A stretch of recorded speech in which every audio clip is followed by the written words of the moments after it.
Hello, everybody. Today on Take Two, I am talking to Bryan Statham, who is the co-founder and CEO of LifeBooster. And if I can encapsulate LifeBooster, Bryan, it's health and safety focused analytics wearable technology. Am I on the right track here? Absolutely. Yeah, you nailed it. You nailed it.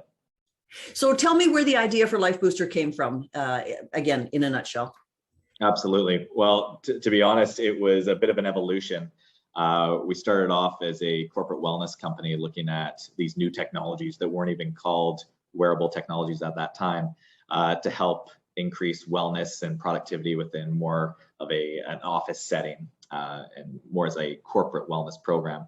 But then taking some of my background in health and safety and human biology and medicine, focusing in on areas that we can be more preventative, much like what we're seeing in the medical industry, to help really identify risks early in the workplace so that we can prevent injuries. And so we transitioned the company early on because this was an area that was not being innovated upon and was just lacking in visibility for workers who are out there working so hard every single day to keep our lights on and build our cars and all of the things that all the luxuries in life that we love. We need to make sure that we're protecting them and give them new innovations to make sure that they get home safe every day. So I want people watching this to think about, is this relevant to my workplace? And I know from my experience sitting on hospital boards, that the number of the lost days from lift injuries in a hospital environment, so nurses and nurses' aides, that sort of thing. What other kinds of industries does this apply to? Is it only manufacturing and industrial, or where else do you see it applicable? No, absolutely. And that's the interesting thing. And I was just talking about this earlier today. It's so transferable across many industries because when we talk about our primary focus in ergonomics, the way the body moves and how we interact with our workplaces, every industry from healthcare, so like you're talking about, many nurses are suffering from lifting injuries. One of our previous co-founders, her mom actually broke her back while she was a nurse in the hospital, which was completely debilitating and affected not only her personal life, but her family's life as well. But this goes, to more industrial workplaces. So we've been successful in oil and gas. We've been in the utilities, natural resources, manufacturing, absolutely. Anywhere there is physical manual labor being conducted and there's repetitive movements happening, that's where we can be really effective with our solution. How does it work? Yeah, great question. So effectively at the beginning of the day, the employees would be putting the wearable technologies on. There's sensors that are placed around the body. These will then be calibrated to the body. Over the course of the day, it's continuously assessing for various risks and exposures. So I was talking about ergonomics, so that's back strains, shoulder injuries, things like that, but also for injuries and illnesses like heat stress. So the sensors are constantly recording risk analytics and risk exposures. That information is sent up into the cloud where the data from the sensors is then analyzed, and it's presented on web-based dashboards so that health and safety professionals can identify, assess, and then prioritize their risk mitigation strategies in order to get ahead of the risks before an injury occurs and prevent those injuries. And so while the goal is laudable, does the process maybe intrude a little bit on privacy? How are you dealing with that? Yeah, that's another great question. So privacy has been top of mind since the beginning of LifeBooster.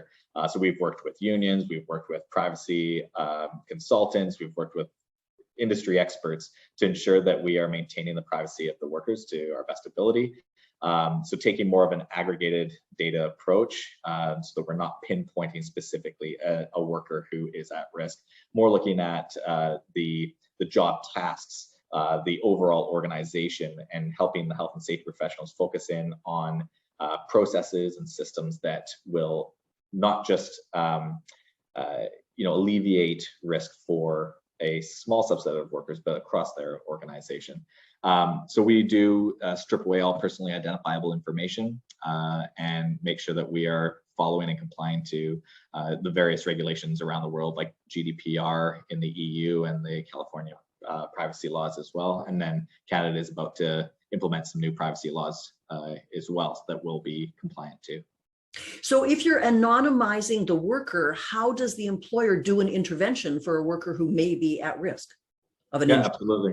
Yep. So we do have the ability for the employees to opt in to providing that data. And actually, we're seeing a lot of success there too, because when we go in and educate, what we're trying to do, it's not about monitoring for productivity or anything like that. We're not doing this for nefarious reasons. We want to ensure that workers are getting home safe every day. And so when we talk to them about the privacy protection that we put in there and how we actually store and analyze their data, we're giving health and safety professionals the ability to then go in and cater specifically to a group of workers. So maybe it's a job type, and they'll focus in on that group of workers through better training, better process enhancements and things like that. But also workers who are through surveys are talking about discomfort and whatnot, helps us to pinpoint directly to those individual workers who may be at a higher risk for injury. Okay. So Bryan, this may be early in the game, but I'm wondering for an industry, an employer to be looking at this, have you tracked any or analyzed any ROI to compare, that initial output in terms of the gear, right? Because I'm thinking you're talking almost like Fitbits all over your body, right? That people would be more familiar with. So have you tracked an ROI that would convince a potential employer that this is worth doing? Yeah, absolutely. So there's various ways that you can look at an ROI with a solution like this. It's hard when you're being more proactive and preventative to put an ROI to it. Right, things that don't happen. Yeah, absolutely. So we've seen programs that have delivered up to 78% risk reduction for back strains. We've seen it as high as 35% for shoulder strains. We've also, and so that's more related specifically to the injury type itself, but we've also seen productivity gains as well. So some of the audits and compliance regulations that do occur in industry, we've helped companies almost eliminate the need to do in-person assessments that are required by many companies or the regulators to maintain compliancy. With that, we're getting close to 90% reduction in time spent doing assessments for those audits. For example, if you're having to do what's called a physical demands analysis, so this is understanding the specific demands on an individual while they're conducting a task, you would typically have to go out there and spend anywhere from 3 to 5 hours doing the assessment, analyzing the data, doing the report. That's completely digitized and automated by us, and therefore you don't have to actually go out and do those anymore. And more, quite recently, you've announced a big thing having to do with Gore-Tex. So tell me what that's all about. Yeah, absolutely. So we spent close to 2 years building a relationship, and obviously COVID didn't help, but we spent close to 2 years building a strong relationship with Gore-Tex because we identified them as a strategic opportunity and partner for us to really expand on our vision of commanding the connected worker market and finding newer and easy ways to get data in the actual safety environment through wearable technologies. So what's happened is we've actually done there's an investment round as well as a commercial agreement that we've built with them. It's a collaboration to develop new smart textiles for health and safety and the connected worker. And so with all of the new innovation that we're working towards, it's to really help improve life together for the workers, as well as the health and safety professionals and industries alike.